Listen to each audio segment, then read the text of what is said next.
Carlos Ghosn. Bonsoir. Beaucoup considèrent qu'aujourd'hui vous êtes un fugitif. Est-ce que ce mot, vous l'acceptez? Non. Pourquoi? Parce que fugitif suppose que vous fuyez la justice, ce qui n'est pas mon cas. Moi, au contraire, j'ai quitté le Japon pour rechercher la justice. Et la seule chose que je demande maintenant, c'est d'être dans des conditions dans lesquelles je peux m'exprimer, je peux me défendre pour établir ma réputation et pour passer à la contre-attaque, ce qui n'était pas possible au Japon. Mais on va répondre que vous avez fui la justice japonaise avec des moyens financiers importants pour ensuite être jugé dans le pays que vous souhaitez, c'est-à-dire le Liban. Alors qu'est-ce que vous répondez à ça?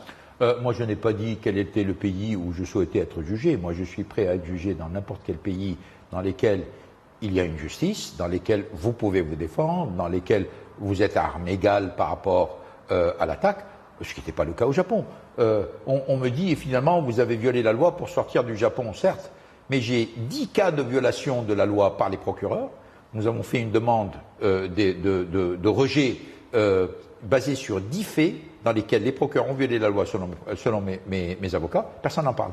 Et donc, cette fuite, elle a été organisée, vous ne voulez pas donner les détails, mais quel était votre état d'esprit et quand vous avez décidé de fuir le Japon? Écoutez, j'ai quitté le Japon, je préfère dire j'ai quitté le Japon plutôt que fuir le Japon, parce que dans mon esprit, je l'ai quitté parce que quand j'ai perdu totalement l'espoir d'avoir un minimum d'équilibre, d'avoir un minimum d'assurance que le procès allait être équilibré, j'ai perdu, et je dirais même mes avocats me disaient, ils l'ont déclaré dernièrement, ils ont dit, bon, vous n'aurez peut-être pas un jugement équilibré, mais on est sûr de votre innocence, avec tous les arguments qu'on a, on va plaider pour votre innocence. Mais ça, c'était il y a plusieurs mois, c'était déjà... Ça c'est il y a 2 mois, mais cependant, quand de l'autre côté, ils vous disent que le taux de conviction au Japon est de 99,4%, 99,4% de gens sont condamnés, il vous reste 0,6% de chance.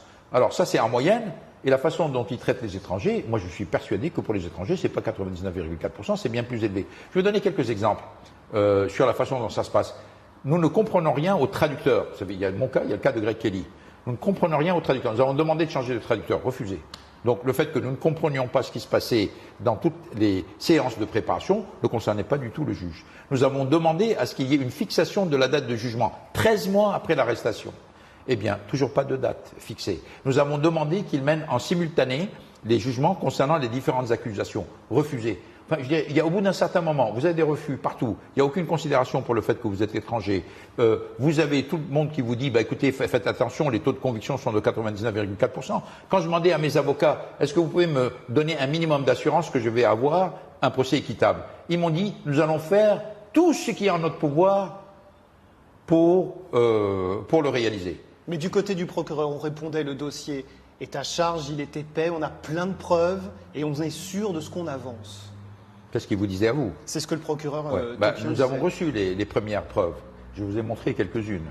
Il n'y a rien dedans. Et plus ça avance, moins il y a. Mais ça, au moins, je vais pouvoir l'exprimer devant une justice équilibrée, dans laquelle nous allons pouvoir argumenter. Je craignais, moi, qu'au Japon, le truc était à charge. Vous savez, moi, j'ai participé à des... Je ne suis pas un avocat, c'est la première fois que je me retrouvais dans un contexte de ce type. Moi, j'avais l'impression, j'avais la naïveté de croire que dans un tribunal, le juge est le patron. Bon, donc, et le juge n'est pas le patron à Tokyo? Pas du tout. Non, mais détrompez-vous. Mais c'est qui le patron alors? C'est le procureur qui est le patron. Le juge est une sorte de gentil organisateur. Mais attendez, moi j'ai suivi 10 séances, je suis habitué à des réunions, j'ai suivi 10 séances de ce qu'on appelle le pre-trial, avant le procès.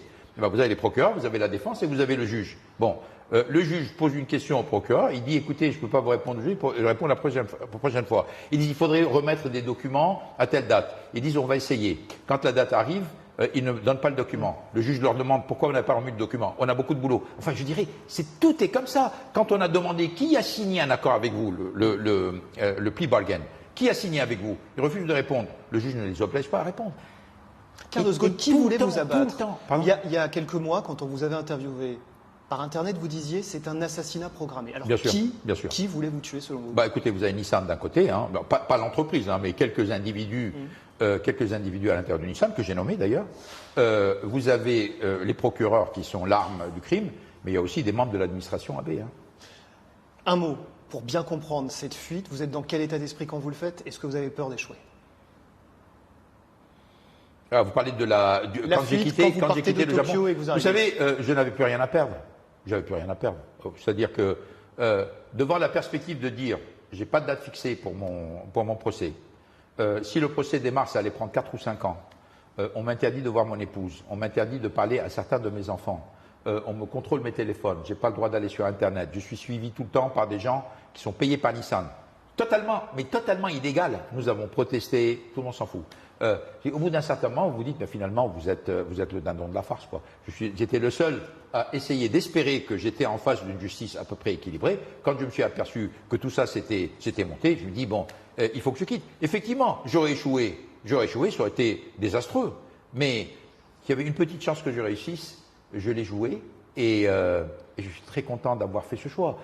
Là encore, je voulais vous dire... Mais vous ne contournez pas la justice. En faisant ça, vous ne contournez pas la justice, parce qu'évidemment, le Kidam est incapable de déployer les moyens qui ont été déployés pour votre dossier. Moi, je peux vous dire, je ne conseille à personne de tomber dans un piège comme celui où j'ai tombé. D'ailleurs, je conseille à personne, à aucun étranger, d'aller au Japon, tant que ce système n'est pas changé. Parce que si vous n'avez aucun moyen de vous défendre, vous rentrez entre les mains d'un procureur, vous n'en sortez pas. Mais le Japon n'est pas une démocratie, de ce point de vue-là. C'est une démocratie, mais c'est une drôle de démocratie, puisque vous avez le même parti qui est au Japon depuis pratiquement la Deuxième Guerre mondiale. Donc là, vous dites, finalement, il n'y a pas d'alternative. Mais moi, je ne mets pas en doute le système, parce que le Japon de Koizumi, il y a une partie du Japon que j'apprécie beaucoup. J'étais loin de me douter du système légal japonais et de la façon dont il est en train d'être traité. Mais ce que je suis en train de dire, et je suis obligé de le dire compte tenu de mon expérience, faites attention avant d'aller au Japon. Vous ne savez pas ce que vous risquez. Carlos Ghosn, sur les affaires, 4 inculpations au Japon avec des soupçons de malversation. Est-ce que vous pouvez dire ce soir qu'il n'y a pas 1 euro qui a été mis dans votre porte-monnaie, dans votre compte bancaire, et qui devait normalement revenir à Nissan ou Renault? Je vous le dis. Il n'y a pas 1 euro qui est rentré dans mon compte bancaire et je vous le dis, je suis innocent sur les 4 charges et je suis prêt à le prouver. Et je dois vous dire que, vous savez que tous mes comptes en banque ont été épluchés, hein, tous. En France, aux États-Unis, tout a été épluché. Pas les miens, de toutes les personnes qui ont été suspectées. Ahmed Bawan, son père, Kumar, Joufali, tout a été épluché, tout. Si vous pensez un instant que si les procureurs avaient trouvé un seul virement douteux, ils n'auraient pas mis en première page, parce que eux, ils disent qu'ils n'ont pas le droit de parler, mais en fin de compte, nous savions par la presse qu'ils passaient tout à la presse, je dirais, on se fait des illusions. S'il y avait la moindre preuve, ce serait déjà su. Ils n'ont rien. Vous n'étiez pas intéressé et obsédé par l'argent, comme on a pu l'entendre, y compris dans votre entourage? Écoutez, franchement, si j'étais obsédé par l'argent, quand en 2009, on m'a proposé d'être le patron de General Motors, au double du salaire que je touchais chez Renault et Nissan, pour une tâche beaucoup plus facile, je l'aurais prise. Je regrette d'ailleurs ce choix. Si en 2009, j'avais pris Steve Ratner, qui avait été nommé par Obama. Donc l'administration Obama. L'administration Obama, qui m'avait dit, le président est d'accord, mais vous devez devenir patron de General Motors. Vous savez, 2009, on était en pleine crise financière. J'ai dit, je ne peux pas faire ça. Pourquoi? Un capitaine ne quitte pas le navire en pleine crise financière. Vous vous rendez compte? Et ça, aujourd'hui, vous regrettez cette décision? Évidemment que je regrette. Enfin, vous serez à ma place, vous ne le regretterez pas. Je regarde Marie Barra, qui est patronne de General Motors. Elle a 2 fois mon salaire, elle est respectée, personne ne la critique. Alors que moi, on m'a assassiné sur des problèmes. C'est parce que je demandais mon dû, on me disait « Ah, M. Ghosn, il est très matérialiste, etc. » Je dirais, je le regrette, bien sûr, je le regrette. Versailles. Tout être à ma place l'aurait regretté, compte tenu des conséquences. Versailles, Carlos Ghosn, il y a des images, et il y a ce montant, 50 000 € pour une fête fastueuse. Est-ce que vous regrettez cette fête et est-ce que vous dites « Je n'ai pas abusé de ma position de patron de Renault Nissan » Moi, ce que je regrette, c'est d'avoir aidé Versailles. Ça, je le regrette. Parce que j'avais la naïveté de croire qu'en aidant un monument de la culture française, du rayonnement français, du génie français, qui était le château de Versailles, nous avons mis beaucoup d'argent à Versailles. On parle de mécénat de Renault qui mettait de l'argent à Versailles. Attendez, c'est le début de ça. C'est dans le cadre de ce mécénat que Catherine Pégard était venue me voir. La patronne de Versailles. Qui m'a dit, écoutez, M. Ghosn, si un jour vous avez besoin pour une fête privée de disposer d'une salle, nous serions très contents de vous l'offrir. Très bien. Bon, elle me l'a dit, c'est resté. Au bout de quelques mois, s'est présentée une occasion. J'ai dit, tiens, on va saisir cette occasion. Nous avons commandité quelqu'un pour s'occuper de cela. Cette personne qui s'est occupée de tout, du traiteur, etc., nous a présenté un contrat dans lequel il est marqué « salle offerte ». Nous avons le contrat, je vais vous l'ai montré aujourd'hui. Je vous l'ai montré. Donc l'erreur vient de Versailles, selon vous. Mais je ne sais pas d'où elle vient. Mais comment peut-on me dire à moi que j'ai essayé de profiter d'un système alors que je ne savais même pas que quelqu'un derrière avait été réduire le crédit, qui n'a pas été utilisé par Renault d'ailleurs, le crédit dont disposent les mécènes. C'est complètement loufoque cette histoire. J'ai dit, écoutez, si je dois payer, je paye, mais il n'y a aucune intention de ma part de profiter de quelque chose qui est indu. Les suites judiciaires, Carlos Ghosn, vous êtes aujourd'hui au Liban. Où voulez-vous, si tant est que vous ayez le choix, où voulez-vous être jugé? Au Liban ou en France? Si l'occasion se présente d'être jugé en France, est-ce que vous acceptez d'être jugé en France? Écoutez, moi je veux être jugé dans n'importe quel pays où j'estime que la justice joue son rôle. La justice joue son rôle en France? Qu'elle n'est pas sous l'influence du politique. Est-ce que la justice joue son rôle en France? Au Japon, ça n'est pas vrai. Le système est, je vous le dis, peut-être que je le pense, est truqué. Ils sont entre les mains des politiques. Ils ont beau dire, vous comprenez, la justice est indépendante, je ne crois pas un mot. Je l'ai vu, je l'ai vécu. Je l'ai vécu pendant 14 mois. Et c'est des centaines et des milliers de faits, et je ne l'ai pas vécu seul, je l'ai vécu avec mes avocats. Mais en France, la justice française est indépendante? Non, bien sûr, je pense que la justice en France est indépendante. Et donc? Comme je pense que la justice au Liban est indépendante, malgré le fait qu'un certain nombre de vos collègues ne croient pas en rien. Je pense que aussi bien au Liban qu'en France, c'est tout à fait possible que j'ai l'occasion de me défendre et de présenter ma défense d'une manière tout à fait équilibrée. Donc un procès en France, c'est envisageable, c'est possible, vous vous y opposerez pas? Écoutez, d'abord, il ne se pose pas pour l'instant. Aujourd'hui, je suis au Liban. Je vous dis, moi, je cherche à éliminer le doute sur mon nom, parce qu'effectivement, à force de bombarder, de raconter des choses ignobles en ce qui me concerne, il y a beaucoup de gens qui disent il n'y a pas de fumée sans feu. C'est très facile, vous comprenez, si vous voulez assassiner quelqu'un, vous commencez à sortir beaucoup d'éléments, vous vous organisez, vous dites bon, on va dire ceci, on détourne les faits. Et puis comme il y a des tas de gens qui vous disent « Ah, il n'y a pas de fumée sans feu, donc il est coupable ». C'est très facile de faire ça. Moi, ce que je suis en train de dire, c'est qu'il n'y a rien dans les accusations que les procureurs ont mis sur la table. Il y a eu une campagne, une propagande. Vous savez combien ça a coûté à Nissan pour faire toute cette opération? 200 millions d'euros. 200 millions d'euros pour les avocats, les boîtes de com. Vous savez combien de boîtes de com travaillent pour Nissan en France? 3. 3 boîtes de com. Alors, tous ces articles qui sortent et toutes ces campagnes, comment vous pensez que ça vient? Et vous avez du monde aussi pour vous défendre, Carlos Ghosn. Vous avez employé ouais, mais moi je veux dire, moi j'ai personnes dans plusieurs pays. Non, mais attendez, moi j'ai pas les moyens de Nissan. Hein. Moi je suis bien passé. Quand j'ai laissé la clé à Saikawa, je lui ai laissé 20 milliards de dollars en cash. Qu'est-ce qui reste aujourd'hui? Pas grand-chose. Justement, l'alliance Renault-Nissan. On a regardé des chiffres, baisse d'un tiers de la valeur en 2019, 6 milliards envolés. Vous iriez jusqu'à dire, vous parlez de Renault là. On parle de Renault. Oui, parce que Nissan c'est 10 milliards. Ouais. Vous iriez jusqu'à dire, c'est parce que je ne suis plus là? Attendez, moi je ne peux pas dire. Je ne suis bon, tant que j'étais là, il n'y avait pas ça. Jusqu'en 2017. Moi, j'ai été arrêté le 19 novembre 2018. Je constate que le 19 novembre 2018, le cours de bourse de Renault était de 64 € et le cours de bourse de Nissan était de 1005 yens. J'ai revu mes statistiques. Ok. Je regarde aujourd'hui, le cours de bourse de Nissan est à 630 yens, une baisse de l'ordre proche de 35 à 40%, et Renault est à 42-43 €. Il n'y a plus de capitaine et ça veut dire que ce groupe va non, peut-être mais attendez, mourir. Je dis pas. Je dis au moment où alors j'ai regardé entre-temps ce que fait l'industrie automobile. J'ai regardé l'indice de l'industrie automobile.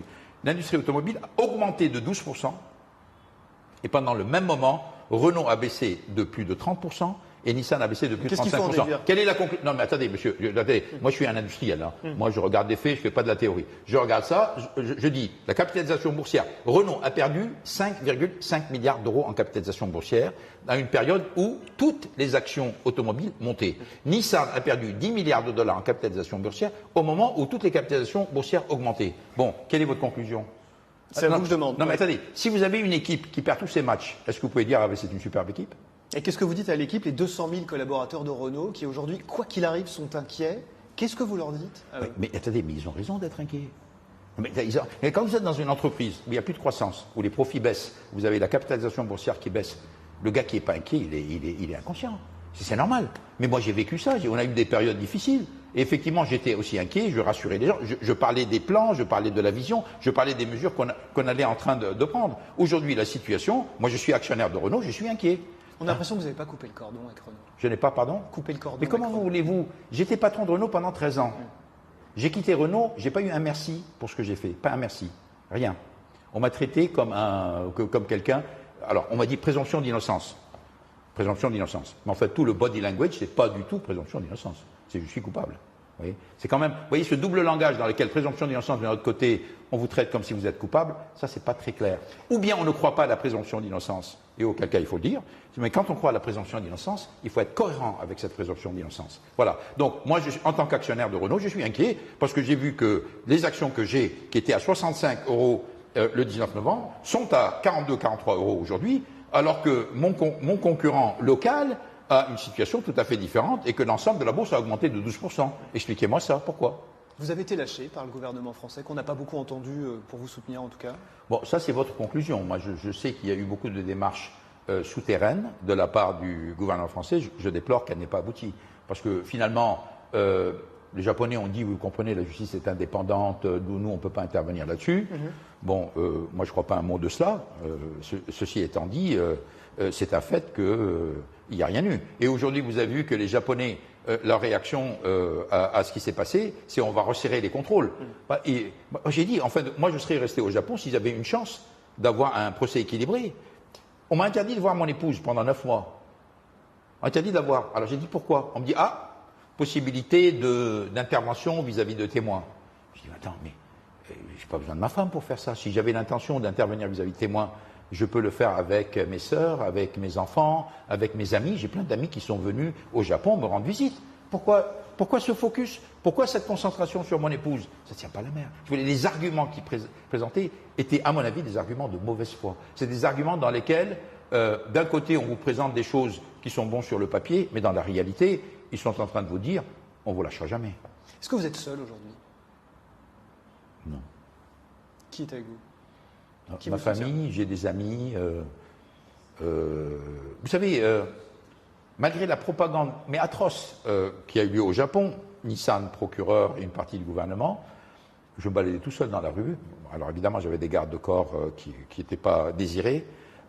Mais j'étais bien reçu au Japon partout. J'allais dans les restaurants, j'étais reçu. Il y a des tas de gens qui venaient me dire, écoutez, Gambate Kudasai, ça veut dire bon courage, j'espère que vous continuez à aimer le Japon, etc. Les Japonais, individuellement, étaient très bien. Mais ils ne comprennent pas, ils disent, attendez, ce monsieur, pendant 17 ans, nous a raconté que c'est le modèle en matière de management, et tout d'un coup, on vient nous dire, il n'est pas bien, il a fait tout un tas de choses. On dit, attends, mais vous avez mis 17 ans à découvrir ça?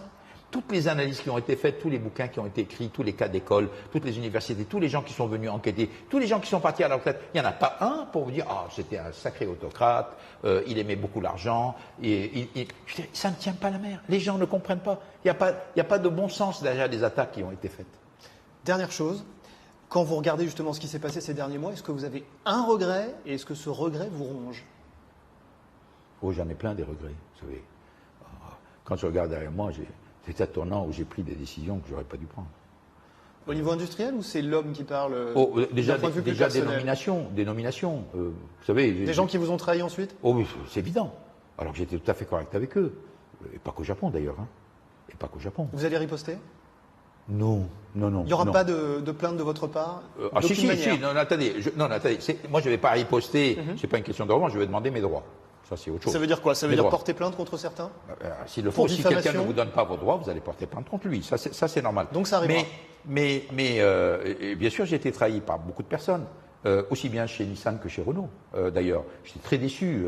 Par exemple, on vient dire M. Bolloré, par exemple. On a dit M. Bolloré a été remercié parce qu'il a été nommé par M. Ghosn. Franchement, c'est un mensonge. Je ne nomme pas les CEO. M. Bolloré a été nommé par le conseil de Renault. Sur ma proposition. Moi, j'ai proposé un successeur. Le conseil pouvait très bien dire non, c'est pas le bon, on va chercher quelqu'un d'autre. Il n'y a pas de problème. Je l'avais dit d'ailleurs. C'est pas moi qui choisis mon successeur, c'est le conseil. Le conseil d'administration de Renault a voté à l'unanimité pour Thierry Bolloré. 9 mois derrière, il se fait débarquer à l'unanimité. 9 mois après, le même conseil se fait débarquer à l'unanimité. Ça sous-entendu, il n'y a plus de capitaine aujourd'hui. Une toute dernière question. Non, attendez, monsieur, c'est pas une question de capitaine. C'est une question de. Les décisions ne sont pas prises en fonction d'une vision stratégique ou d'une performance d'entreprise. Ils sont pris à d'autres niveaux. Et ce que je déplore, c'est que le conseil de Renault n'ait absolument aucune consistance dans ses choix. Ça, je le déplore. Je le déplore, d'autant plus que c'est moi qui ai choisi ces individus qui sont. Donc, quelque part, je le regrette. Une dernière chose, Carlos Ghosn, est-ce que vous êtes astreint d'une manière ou d'une autre à rester au Liban jusqu'à la fin de votre vie? Ou est-ce que vous vous voyez très bientôt revenir en France? pour vous défendre, pour rencontrer des personnes que vous aimeriez Écoutez, voir aussi? premièrement, il y a cette fameuse notice rouge d'Interpol sur laquelle il faudra se battre. Hein. Bon, donc, et puis il y a des moyens juridiques pour se battre, pour éliminer cette notice d'Interpol. Il y a moyen de l'éliminer, d'autant plus que moi je considère que mon arrestation au Japon, elle est politique. Hein. Bon, c'est très clair. Dans ce cas-là, je pense que Interpol devrait ne pas suivre la demande qui était faite par les Japonais. Donc ça, c'est un élément qui est déterminant. Sinon, a priori, moi, si on me garantit qu'il n'y aurait pas de problème aux frontières, je peux aller en France, je peux aller au Brésil. Hein.